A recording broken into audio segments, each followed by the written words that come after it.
ஆண்டவர் இரட்சகருமாகிய இயேசு கிறிஸ்துவின் நாமத்தினால் ஒவ்வொருவரையும் நாங்கள் வாழ்த்தி இந்த ஆராதனைக்கு, இந்த வார்த்தைக்கு நேராக நாங்கள் உங்களை வரவேற்கிறோம். நாங்கள் விசுவாசிக்கிறோம் எங்களுடைய இந்த ஆராதனைகள், கர்த்தருடைய வார்த்தைகள் உங்களுக்கு மிகுந்த பிரயோஜனமாக இருக்கும் என்பதில் எந்த விதமான மாற்று கருத்து இல்லை. ஏனென்றால் ஆவியானவர் ஒவ்வொரு நாளும் ஒவ்வொரு வாரமும் வார்த்தையின் மூலமாக நம்மோடு கூட அவர் இடைப்படுகிற, அவர் பேசுகிற தெய்வமாக இருக்கிறார். ஆமென், ஹல்லேலூயா. கர்த்தருடைய நாமத்திற்கு மகிமை உண்டாவதாக. வெளிச்சத்தை குறித்து நாம் ஒரு சில காரியங்களை இன்றைக்கி நம்ம தியானிக்க போகிறோம். ஆதியாகமம் 1ஆம் அதிகாரத்தில் நாம் வாசிக்கும் போது இந்த பூமியானது எப்படிப்பட்ட சூழ்நிலையில் இருந்தது என்று பார்க்க முடியுது. அது ஒழுங்கின்மையும் அது வெறுமையுமாய் அது இருள் சூழ்ந்திருந்தது இந்த பூமி.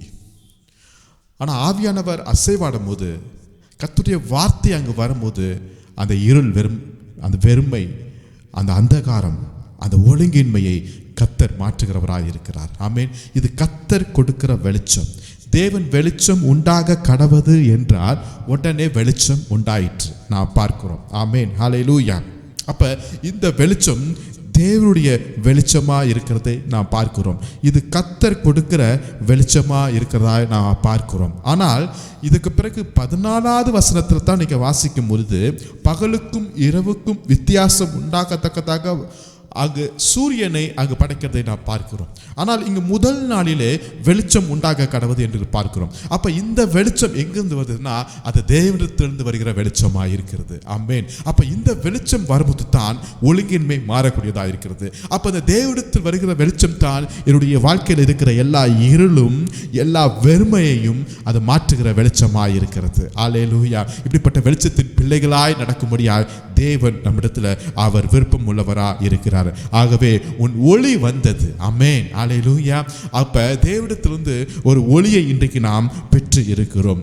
இந்த வெளிச்சத்தை குறித்து ஒரு சில காரியங்களை நாம் வசனத்தை நாம் இன்றைக்கு தியானிக்க பரிசுத்த ஆவியானவர் நம்மளுக்கு உதவி செய்வாராக. ஆமென். முதலாவதாக அப்போஸ்தலர் புஸ்தகம் 9வது அதிகாரத்தில் 1ஆம் வசனத்தில் நான் வாசிக்கிறேன். அப்போஸ்தலர் நடபடி புஸ்தகம் 9:1 நான் வாசிக்கிறேன்.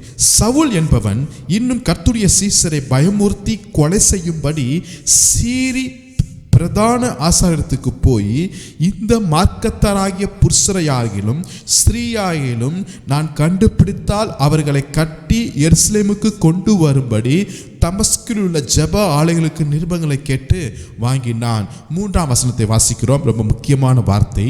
அவன், இந்த சவுல் பிரயாணமாய் போய் தமஸ்குவுக்கு சமீபித்த போது சடுதிலே வானத்திலிருந்து ஒரு ஒளி அவனை சுற்றி பிரகாசித்தது. அவன் தரையிலே விழுந்தான். அப்பொழுது சவுலே, சவுலே, நீ என்னை ஏன் துன்பப்படுத்துகிறாய் என்று தன்னுடனே சொல்லுகிற ஒரு சத்தத்தை கேட்டான். அதற்கு அவன், ஆண்டவரே, நீர் யார் என்றான். அதற்கு கர்த்தர், நீ துன்பப்படுத்துகிற இயேசு நானே. முள்ளில் உதைக்கிறது உனக்கு கடினமாம் என்றார். அவன் நடுங்கி திகைத்து, ஆண்டவரே, நான் என்ன செய்ய சித்தமாயிருக்கிறீர் என்றான். அதற்கு கர்த்தர், நீ எழுந்து பட்டணத்துக்குள்ளே போ, நீ செய்ய வேண்டியது உனக்கு சொல்லப்படும் என்றார். ஆமென், ஹல்லேலூயா. இந்த வார்த்தையை நாம் வாசிக்கிறோம். ஒருவேளை இது நம்மளுக்கு ஒரு தெரிந்த பகுதியாக இருக்கலாம். ஆனால் அன்றைக்கு இருந்த அந்த அப்போஸ்தலர்கள், விசுவாசிகள், ஜெபிக்கிற தேவ மனிதர்கள்ட்ட இந்த சம்பவத்தை சொன்னால் யாருமே நம்ப மாட்டாங்க. ஏன்னா அந்த அளவுக்கு இந்த சவுல் மிகுந்த ஒரு கொலை வெறி பிடித்த ஒரு மனிதராய் இருக்கிறதை நான் பார்க்க முடியுது. ஆனால் இப்படிப்பட்ட இந்த மனிதருடைய வாழ்க்கையை மாற்றுகிற, திசையை மாற்றுகிற, இவருடைய வழியை மாற்றுகிறதுக்கு அங்கு எந்த ஒரு தேவ மனிதர்களும் சந்திப்பதற்கு அங்கு ரெடியா இல்லை. ஆனால் வெளிச்சம் அவருடைய திசையை மாற்றினதை நாம் பார்க்கிறோம். ஆமென். இந்த சவுல் ஒரு நாள் லெட்டரெல்லாம் வாங்கிட்டு ரொம்ப ஒரு பெரிய திட்டத்தோடு சபையை ஒழிக்கணும், கிறிஸ்தவர்களை ஒழிக்கணும், ஜெபிக்கிறவர்களை அழிக்க வேண்டும் என்று ஒரு பெரிய ஒரு திட்டத்தோடு, ஒரு நோக்கத்தோடு எப்பொழுதும் போல என்ன செய்றார், அவர் பிரயாணத்தில் போயிட்டே இருக்கிறாரு. தமஸ்குக்கு வந்தபோது நான் விசுவாசிக்கிறேன், அன்றைக்கு அந்த தமஸ்குள்ள பட்டணத்தில் இருந்த அநேக விசுவாசிகள் ஒன்று கூடி ஜெபிச்சிட்டு இருக்கலாம்.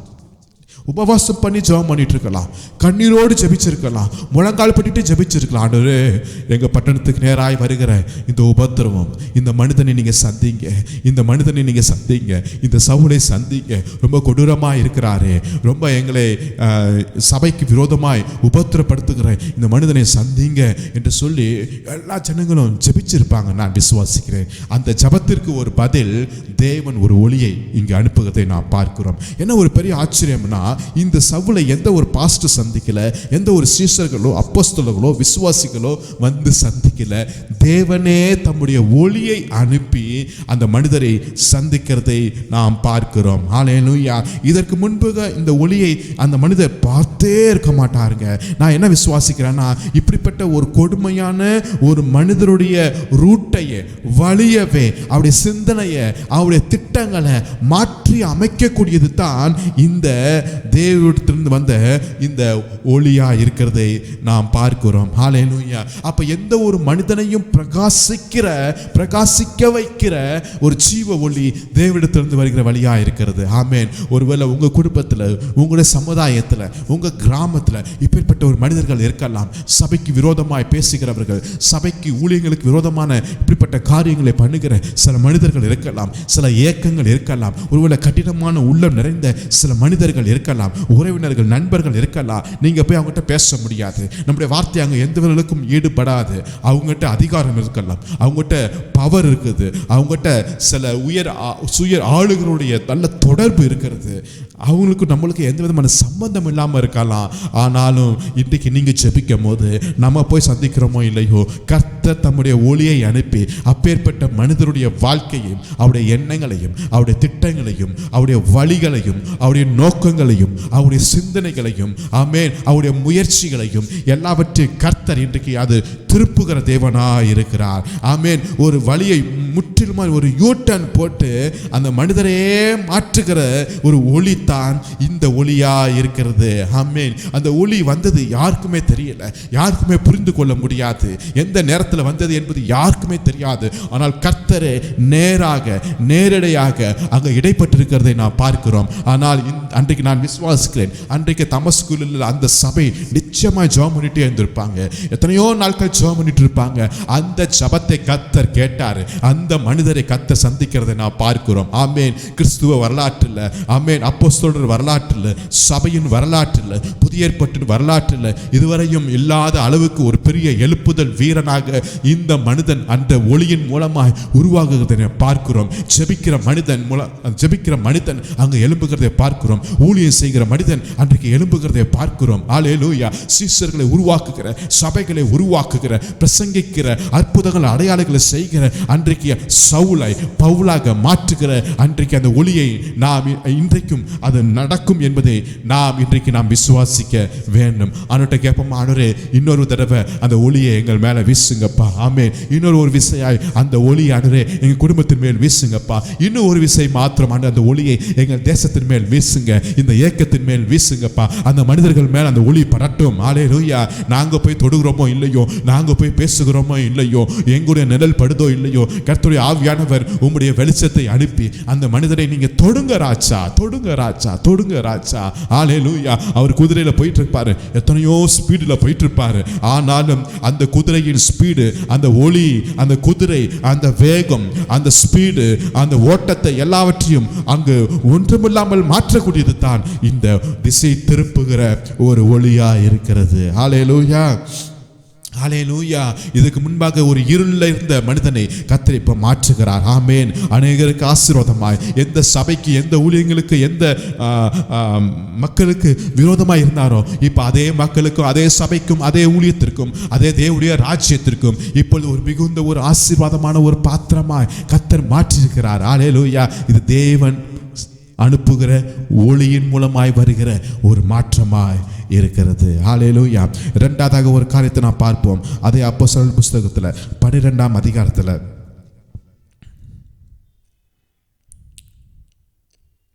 5ஆம் வசனத்தை நான் வாசிக்கிறேன், 4ஆம் வசனத்திலிருந்து வாசிக்கிறேன். 4லிருந்து அவனை பிடித்து, யாரை? பேதுருவை பிடித்து சிறைச்சாலையிலே வைத்து பஸ்கா பண்டிகைக்கு பின்பு ஜனங்களுக்கு முன்பாக அவனை வெளியே கொண்டு வரலாம் என்று எண்ணி அவனை காக்கும்படி வகுப்புக்கு 4 போர்ச்சேவகராக ஏற்படுத்திய 4 வகுப்புகளின் வசமாக ஒப்புவித்தார்.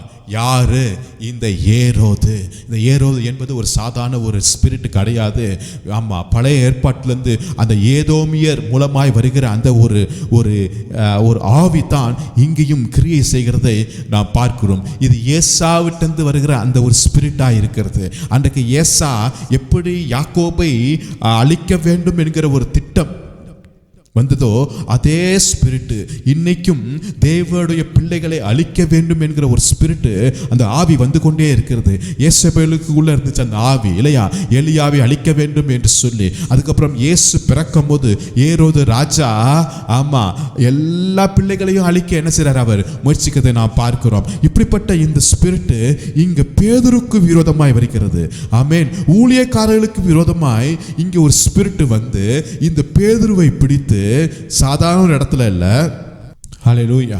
ஆமா, அப்ப இந்த ஏரோதுடைய ஸ்பிரிட் இங்கேயும் கிரியை செய்கிறது. ஜெபிக்கிறவர்களுக்கு விரோதமாய், ஊழியர்களுக்கு விரோதமாய் அந்த ஆவி இந்த பேதுருவை பிடித்து சிறைச்சாலையில வைக்கிறது.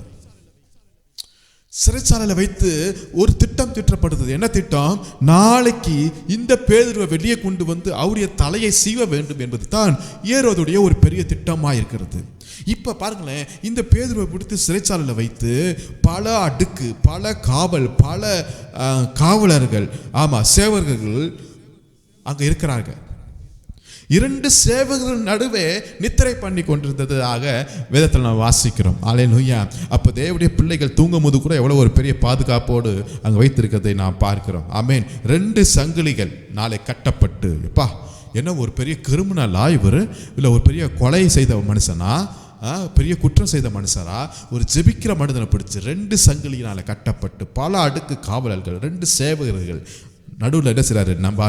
நம்ம பேதுரு அங்கே தூங்கி கொண்டு இருக்கிறார். ஆனால் இங்கே என்ன நடக்குதுன்னா, சபையார் அன்றைக்கு கூடி ஊக்கமாக ஜெபிச்சுட்டு இருக்கிறார்கள். அல்லேலூயா.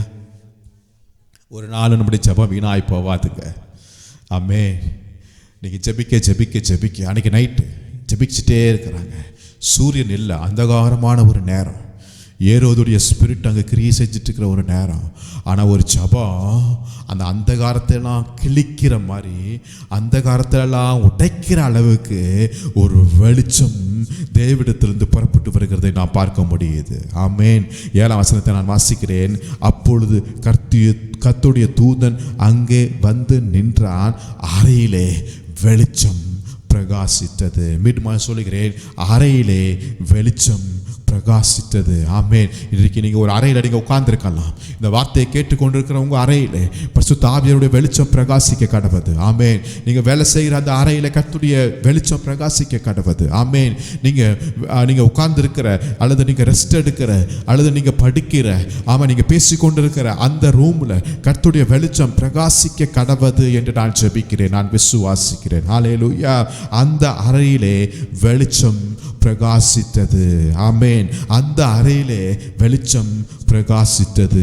இந்த வெளிச்சம் வந்தது யாருக்குமே தெரியல, எந்த சேவருக்கும் தெரியல, எந்த போலீஸ் அதிகாரிகளுக்கு தெரியல. இன்னும் சொல்ல போனா பேதுருக்கு கூட தெரியாம தான் இருக்குது. ஆனா ஒன்று தெரியுது, என்ன? அந்த இருள் சூழ்நிலையை அந்த வெளிச்சம் மாற்றி கொண்டிருக்கிறத நான் பார்க்கிறோம். ஆமென். அந்த கட்டப்பட்ட அந்த நிலைமையை, அந்த சூழ்நிலையை அந்த வெளிச்சம் உடைத்து கொண்டிருக்கிறதை நாம் பார்க்க முடியுது. அந்த வெளிச்சம் ஏரோதுடைய திட்டத்தை ஒழித்து கொண்டிருக்கிறதை நாம் பார்க்கிறோம். ஹல்லேலூயா. அந்த வெளிச்சம் நாளைக்கு சில காரியங்கள் நடக்க போகுது. நாளைக்கு உங்களுக்கு விரோதமாய் சில காரியங்கள் நடக்க போகிறது. நாளைக்கு உங்களுக்கு விரோதமாய் சில பேச்சுக்கள், நாளைக்கு உங்களுக்கு விரோதமாய் சில நபர்கள் எழும்பக்கூடியார்கள். அவருடைய திட்டங்கள் எல்லாம் இந்த வெளிச்சம் இன்றைக்கு அது ஒன்றுமில்லாமல் உடைக்கப்பட போகிறது. ஆமென். ஹல்லேலூயா. ஒருவேளை பேதுரு நினைச்சிருந்திருக்கலாம், ஒருவேளை பேதுருடைய ஃபேமிலிஸ் நினைச்சிருக்கலாம், ஏரோது ராஜா ரொம்ப மோசமான ஒரு ராஜா, ராஜா, ரொம்ப கொடூரமான ஒரு ராஜா. அவர் நினைத்ததை நிச்சயம் செஞ்சிருவார். ஆல்ரெடி யாக்கோபுடைய வாழ்க்கையில் அதை செய்தார். அதே போல இந்த காரியங்கள், இப்படிப்பட்ட ஒரு மரணம் செய்தி சீக்கிரமாய் வரப்போகிறது போல பேதுருக்கு நிச்சயமாய் விடுதலை கிடைக்காது என்றால் அப்படிப்பட்ட ஒரு கொடுமையான நேரம், சூழ்நிலை, காரியங்கள் போய் கொண்டிருக்கிறது என்று அநேக பேர் நினைத்து கொண்டிருக்கலாம். ஈவன் பேதுரு கூட யோசித்திருக்கலாம், அவ்வளோ தான் என்னுடைய ஊழியம் முடிஞ்சிருச்சு போலக்கு. ஆமா, இனிமேல் நான் ஒன்று வெளியே ஊழியம் செய்ய முடியாது, நான் பிரசங்கம் பண்ண முடியாது, தேவனுக்காக நிற்க முடியாது என்று பேதுரு கூட யோசித்திருக்கலாம். ஆனா அந்த வெளிச்சம் வந்தது. ஆமென், ஹல்லேலூயா. வெளிச்சம் உதித்தது. ஹல்லேலூயா. உன் இருள் நீங்கினது. ஆமென். உன்னுடைய கட்டுகள் எல்லாம் உடைந்தது. ஹல்லேலூயா. நீங்க நினைத்திருக்கிறீங்க, என்னுடைய ஊழியம் முடிஞ்சிருச்சு, என்னுடைய பிரசங்கம் முடிஞ்சிருச்சு, என்னுடைய ஓட்டம் முடிஞ்சிருச்சு. ஆமா, ஏரோதுடைய ஸ்பிரிட்டுக்கு முன்னாடி நான் நிற்க முடியல, எழுந்திருக்க முடியல, என்னால் தொடர முடியல, என்னால் போராட முடியல, என்னால் வெற்றி காண முடியல என்று நீங்கள் நினைத்திருக்கலாம். ஆனாலும் தேவன் கொடுக்கிற வெளிச்சம், ஹல்லேலூயா, நீங்க ஃபுல் ஸ்டாப் வைக்கிற இடத்துல இருந்து ஒரு புதிய ஓட்டத்தை, ஒரு புதிய ஊழியத்தை கர்த்தர் அன்றைக்கு தொடங்குகிறதை நாம் பார்க்கிறோம். இந்த வெளிச்சம் எப்படிப்பட்ட வெளிச்சம் என்றால் வாசலை திறக்குகிற வெளிச்சமா இருக்கிறது. ஹல்லேலூயா, ஹல்லேலூயா. இந்த வெளிச்சம் உன்னுடைய அறையை கட்டி உன்னுடைய பாதரட்சங்களை எடுத்து கொடுக்கிற ஒரு வெளிச்சமா இருக்கிறது. ஹல்லேலூயா, ஹல்லேலூயா. இன்னும் இழந்த ஊழியத்தை மீண்டும் பெற்றுக்கொள்ளுகிற, ஆமென், இழந்த சுவிசேஷத்தின் பணியை மீண்டும் பெற்றுக்கொள்ள போகிற ஒரு வெளிச்சத்தின் அடையாளமா இருக்கிறது. ஹல்லேலூயா. அநேக பேதுருடைய வாழ்க்கையை நீங்க பார்க்கும்போது இது என்ன நடக்குது என்று அவனால புரிந்து கொள்ள முடியல. ஆமென். சில சமயத்தில் கர்த்தர் செய்கிற காரியங்கள் நம்மளால புரிந்து கொள்ள முடியாது. ஆமென். அது நம்முடைய எண்ணத்திற்கும் நம்முடைய யோசனைக்கும் அப்பாற்பட்ட காரியங்களை கர்த்தர் செய்கிறவரா இருக்கிறார். ஹல்லேலூயா. அதை ஒரு தரிசனம் காண்கிறது போல இருக்கிறது என்று பேதுரு பார்க்கிறார். எஸ், கர்த்தருடைய செயல்கள் சில சமயத்தில் அது தரிசனம் போல இருக்கலாம், ஆனால் அது உண்மையாய் நம்முடைய வாழ்க்கையில் நடக்கிறதா இருக்கிறது. 10ஆம் வசனத்தை வாசிக்கும் போது பேதுரு 1ஆம் காவல்கள் 2ஆம் காவல்கள் நகரத்துக்கு போகிற இரும்பு கதவாண்டையில் வந்தபோது அது தானாய் அவர்களுக்கு திறவுண்டது.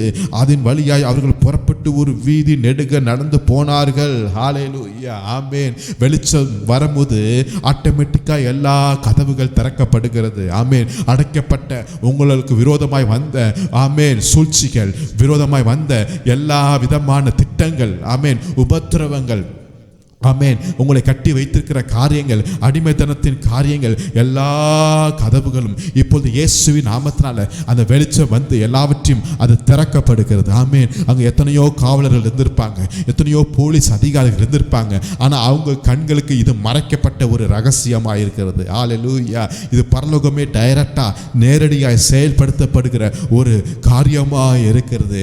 எல்லா காவல்களும் அங்கே கடந்து போகிறதை நாம் பார்க்கிறோம். ஒவ்வொன்றாய் அது திறக்கப்படுகிறது. இந்த வெளிச்சம் எனக்காக வாசலை திறக்கிற, எனக்காக திறந்த வாசலை வைக்கிறதுக்கு இந்த வெளிச்சம் அது உதவி செய்யக்கூடியதா இருக்கிறது. ஆமென், ஹல்லேலூயா, ஹல்லேலூயா. உங்க ஊழியத்தை அடுத்த கட்ட லெவலுக்கு கொண்டு போறதுக்கு இந்த வெளிச்சம் உங்களுக்கு உதவி செய்யக்கூடியதா இருக்கிறது. ஆமென், ஆமென், ஆமென், ஆமென், ஆமென்.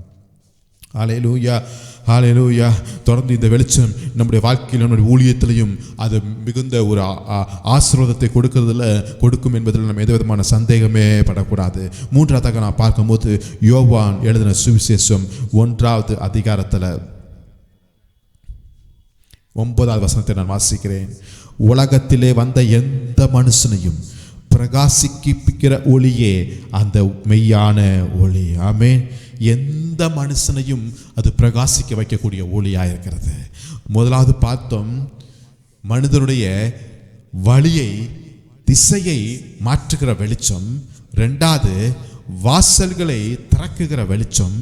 3வது நம்முடைய முகத்தை பிரகாசிக்க வைக்கிற வெளிச்சமாயிருக்கிறது. உலகத்திலே வந்து எந்த மனுஷனையும், ஆமென், எந்த மனுஷனையும், அது படித்தவரோ படிக்காதவரோ, அழகானவரோ அழகு இல்லாதவரோ, எல்லாமே அழகுதான். அது கருப்பா இருக்கிறாரோ வெள்ளையா இருக்கிறாரோ, பணக்காரரோ ஏழையோ, இந்தியரோ அமெரிக்கரோ, யாரா இருந்தாலும் சரி, இந்த வார்த்தையை விசுவாசிக்கிற ஒவ்வொருவருடைய வாழ்க்கையை அவர் பிரகாசிக்க வைப்பார். ஆமென். மனுஷனை பிரகாசிக்கிற வைக்கிற ஜீவ ஒளி, அது மெய்யான ஒளி. ஹல்லேலூயா. என் வாழ்க்கையை பிரகாசிக்கிறதுக்கு நம்ம என்ன செய்யணும்? வீடை பிரகாசிக்க வைக்கிறதுக்கு என்ன செய்கிறோம்? ஒயிட் வாஷ் பண்ணுறோம், பெயிண்ட் அடிக்கிறோம், நல்லா லைட்டெல்லாம் போடுறோம். திடீர்னு கரண்ட்டு போயிடுச்சுன்னா அவ்வளோதான். ஆனால் நம்ம வாழ்க்கையை பிரகாசிக்கிறதுக்கு லைட்டெல்லாம் அப்படியே மேலே தூக்கிட்டு போக முடியுமா? இல்லைங்க. என் வாழ்க்கையை பிரகாசிக்கணும் அப்படின்னா என்ன? மோசே இரவு பகலும் 40 நாள் தேவ சமூகத்தில் அவர் உட்கார்ந்துக்கிறார் இல்லையா? என்ன ஒரு பெரிய அனுபவம் பாருங்களேன். அவன் தேவ சமூகத்தில் தேவ பிரசன்னத்தில் உட்கார்ந்துட்டு அவர் மீண்டும் வெளியே வரும்போது மோசேக்கு தெரியல என் முகம் பிரகாசமாக இருக்குன்னு. ஆனால் மற்றவங்களாம் சொல்கிறாங்க, மோசே உங்கள் முகம் ரொம்ப பிரகாசமாக இருக்குது, உங்கள் முகத்தை முக்காடு போட்டுருங்க, அந்த அளவுக்கு மனிதர்களால் பார்க்க முடியலையா. யோசித்து பாருங்களேன். சில பேர் முகம்லாம் சொல்லுவாங்களே அவன் முகத்தை பார்க்கவே முடியலன்னுப்பாங்க. சில பேர் முகத்தில் ஏகப்பட்ட க்ரீமு, மேக்கப், ஃபவுண்டேஷன் என்று சொல்லி பிரகாசிக்கிறதுக்கு என்னென்னமோ பண்ணுறாங்க. ரைட், ஓகே, பண்ணட்டும். எவ்வளோ நேரத்துக்கு அது மேக்கப் போட்டிருக்கோம், அந்த மேக்கப் தாங்கும்? ஒரு குறிப்பிட்ட மணி நேரத்துக்கு தான் இல்லையா? கொஞ்சம் வேர்த்துலுன்னா அவ்வளோ தான் முடிஞ்சிருச்சு. மேக்கப்பெல்லாம் சாயமெல்லாம் போயிடும். அதெல்லாம் கொஞ்சம் மணி நேரத்துக்கு தாங்க நம்முடைய முகத்தை கொஞ்சம் பிரைட்டாக காட்டக்கூடியது, அல்லது லைட்டை போட்டு முகத்தை பிரைட்டாக காட்டலாம். ஆனால் இன்றைக்கி நான் சொல்லுகிறது வெறும் முகத்தை மாத்திரமல்ல, என் வாழ்க்கையவே, நம்ம வாழ்க்கையவே அது பிரகாசிக்கக்கூடியதாக இருக்கிறது. அப்படின்னா என்ன? என்னுடைய முகம் மாத்திரம் இல்லை, ஈவன் நான் பேசுகிற பேச்சு, என் வார்த்தைகள், என்னுடைய வாழ்க்கை, என்னுடைய லைஃப் ஸ்டைலு, ஆமாம், என்னுடைய நடவடிக்கைகள், என்னுடைய செயல்கள் எல்லாவற்றிலிருந்தும் ஒரு பிரகாசம் வீசக்கூடியதாக இருக்கிறது. ஆமே, அது இன்றைக்கி ரொம்ப அதிகமாக தேவை. ஏன்னா இன்றைக்கி நம்ம வாழ்கிற இந்த நேரம் எப்படிப்பட்ட நேரம், எப்படிப்பட்ட காரியங்கள் நடக்குது என்றால் ஒரு இருள் சூழ்ந்த ஒரு நேரத்தில் வந்திருக்கிறோம். அந்தகாரத்தின் சமயத்துக்குள்ளே வந்திருக்கிற இன்றைக்கு நம்முடைய வாழ்க்கையை பிரகாசிக்கணும். ஆமே, இன்றைக்கி உலகத்தில் இருக்கிற ஜனங்கள் நம்மளை பார்த்துட்டே இருக்கிறாங்க. ஆமாம், யாரை பார்க்குறாங்களோ இல்லையோ கர்த்தருடைய பிள்ளைகளை பார்க்குறாங்க, ஜெபிக்கிறவங்களை பார்க்குறாங்க. நான் ஒன்று சொல்ல முடியும், இவங்க அந்த நாட்டை சார்ந்தவங்க, இவங்க இந்த ஜாதியை சேர்ந்தவங்க என்று, இவங்க இந்த ஏரியாவை சார்ந்தவங்க என்று சொல்லலாம். ஆனால் அது கூட சில சமயத்தை சொல்ல முடியாமல் போயிடும். ஆனால் பிரகாசிக்கிறவர்கள் மட்டும் தனியாக தெரிவார்கள். ஆமே, பிரகாசிக்கிறவர்கள் மட்டும் தனியாக தெரிவார்கள். அல்லேலூயா. இவங்க இந்த ஊர்க்காரங்க, இவங்க இந்த மொழி பேசுகிறவங்க, இவங்க இந்த ஜாதி, இவங்க இந்த மதம், அதெல்லாம் கடந்து இவங்க பிரகாசிக்கிறவர்கள் என்று சொல்லும் அளவுக்கான ஒரு சாட்சி நமக்குள்ள வேண்டும். யோவான் ஸ்நானகன் அவர் எரிந்து பிரகாசிக்கிற விளக்காயிருந்தார். ஆமென். என்ன ஒரு அற்புதமான ஒரு சாட்சி பாருங்களேன். ஆமாம், சகரியா, எலிசபெத் வயதான தம்பதியர்கள் இல்லையா? ஆனாலும் ஜெபம் பண்ணிகிட்டே இருக்கிறாங்க, ஆண்டவரே எங்களுக்கு ஒரு குழந்தை தாருங்க, குழந்தை தாருங்க. கத்த அவங்க ஜெபத்தை கேட்டு அவங்க வயதான காலத்தில் அங்கே யோவான் பிறக்கிறாரு. யோவானை குறித்தான ஒரு பெரிய சாட்சி என்னன்னா, அவன் எரிந்து பிரகாசிக்கிற விளக்காக இருந்தான். அந்த பிரகாசம் எங்கே இருந்துச்சு? வனாந்திரத்தில் இருந்துச்சா. அந்த வனாந்திரத்தில் அவர் பிரகாசிக்க பிரகாசிக்க அவரை பார்க்கறதுக்காக கலிலேயால இருந்தும், பல பட்டணத்தில் இருந்தும், பல தேசத்தில் இருந்தும், பல சிட்டியில் இருந்தும், அரண்மனையில் இருந்தும், அரசாங்கத்தில் துறையிலிருந்தும் அநேக பேர் வனாந்திரத்துக்கு வராங்க. இது ரொம்ப தலைகீழாக நடக்குதுல்ல. வனாந்திரத்திலேருந்து சிட்டிக்கு போவாங்கன்னு தான் நம்ம கேள்விப்பட்டுக்கிறோம். ஆனால் சிட்டிலேருந்து வனாந்திரத்துக்கு போகிறாங்கன்னா சிட்டியில் இல்லாத ஒரு பிரகாசம் வனாந்திரத்தில் இருக்குது. அது எங்கே இருக்குன்னா யோவான் ஸ்நானனுடைய வாழ்க்கையில், முகத்தில், வார்த்தையில் இருக்கிறது என்பதை அன்னைக்கு ஜனங்கள் அறிந்து கொண்டார்கள். அப்போ நம்ம எங்கே இருக்கிறோம், எந்த பிளேஸில் இருக்கிறோம் என்பது முக்கியம் அல்ல, நம்ம எங்கே இருந்தாலும் பிரகாசிக்க முடியும் என்பது தான் இன்னைக்கு கர்த்தர் நம்ம இடத்துல சொல்லுகிற ஒரு வார்த்தையாக இருக்கிறது. ஒருவேளை நம்ம நினைக்கிறோம், ஒருவேளை நான் அந்த இடத்துல இருந்தா, ஆமா, அந்த ஊழியத்தில் இருந்தா, அந்த ஊர்ல இருந்தா, அந்த மக்களோடு இருந்தா என் வாழ்க்கை ரொம்ப பிரைட்டா இருக்கும். கிடையவே கிடையாது. ஈவன் வனாந்திரத்தில் இருந்தாலும், தன்னந்தனிமையில இருந்தாலும், வெட்டுக்கிளிய சாப்பிட்டுட்டு இருந்தாலும், ஆமா, ஒட்டக மயிரதங்க தடுத்துட்டு இருந்தாலும், ஆமேன், நாம் பிரகாசிக்க முடியும் என்பதற்கு யோவான் ஸ்நானகன் ஒரு மிகப்பெரிய ஒரு சாட்சியாய் நமக்கு முன்பாக வாழ்ந்திருக்கிறார். அவன் எரிந்து பிரகாசிக்கிற விளக்காய் இருந்தான். எந்த மனுஷனையும் பிரகாசிக்கிற ஜீவ ஒளி நம்முடைய ஆண்டவராய் இருக்கிறார். அல்லேலூயா. நாலாவதாக ஒரு காரியத்தை பார்க்கலாம். ரோமர் 13ஆம் அதிகாரத்தில் அதில் 12ஆம் வசனத்தை வாசிக்கிறேன். வெளிச்சத்தை குறித்தான ஒரு காரியம். இரவு சென்று போயிற்று, பகல் சமீபமாயிற்று. அப்படின்னா என்ன ஆயிட்டோம்? நைட்டு போயிடுச்சு, அந்தகாரம் போயிடுச்சு, காரிருள் போயிடுச்சு, இப்போ லைட்டு வந்துருச்சு. ஸோ ஆகையால் இந்த அந்தகாரத்தின் கிரியைகளை நாம் தள்ளி விடுவோம், ஒளியின் ஆயுதங்களை தரித்து கொள்ள கடவோம். ஒளியின் ஆயுதங்கள். அப்ப வெளிச்சத்துக்குன்னு ஒரு சில ஆயுதங்கள் இருக்கிறது. கர்த்தர் கொடுக்கிறார் அந்த ஆயுதத்தை. ஆமென், அல்லேலூயா. அப்ப இருள அந்தகாரம் இருக்குது போல வெளிச்சத்தில் நடக்கிற பிள்ளைகளுக்கு கர்த்தர் சில ஆயுதங்களை கொடுக்கிறார்.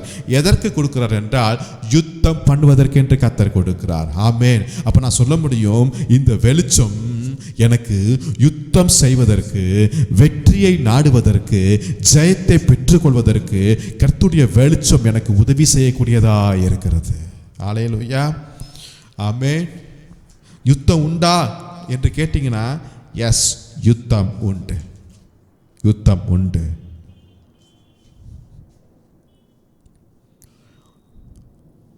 எல்லா இடத்துலையும் நம்மளுக்கு யுத்தம் உண்டு. கடைசியாக என் சகோதரரை கர்த்தருடைய அவருடைய சத்துவத்தின் வல்லமையில் நீங்கள் பலப்படுங்க. நீங்கள் பிசாசின் தந்திரங்களோடும் எதிர்த்து நிற்க திராணி உள்ளவளாகும்படி தேவனுடைய சர்வாயுத வர்க்கத்தை தரித்து கொள்ளுங்கள். ஏனெனில் மாம்சத்தோடும் இரத்தத்தோடும் அல்ல, துரைத்தனங்களோடும் அதிகாரங்களோடும் இப்பிரபஞ்சத்தின் அந்தகார லோகாதிபதிகளோடும் வான மண்டலம் உள்ள பொல்லாத ஆவிகளின் சேனைகளோடும் நமக்கு போராட்டம் உண்டு. நமக்கு போராட்டம் உண்டு. ஆகையால் இந்த தீங்கு நாளிலே அவைகளை எதிர்த்து நிற்கவும், சகலத்தை செய்து முடித்தவர்களாய் நிற்கவும் திராணி உள்ளவளாகும் படிக்கு தேவனுடைய சர்வாயுத வார்க்கத்தை எடுத்துக்கொள்ளுங்கள். ஆமென். ஆயுதத்தை எடுத்துக்கொள்ளுங்கள். அந்த ஆயுதம் தான் வெளிச்சம் என்கிற ஒரு ஆயுதமா இருக்கிறது. அல்லேலூயா.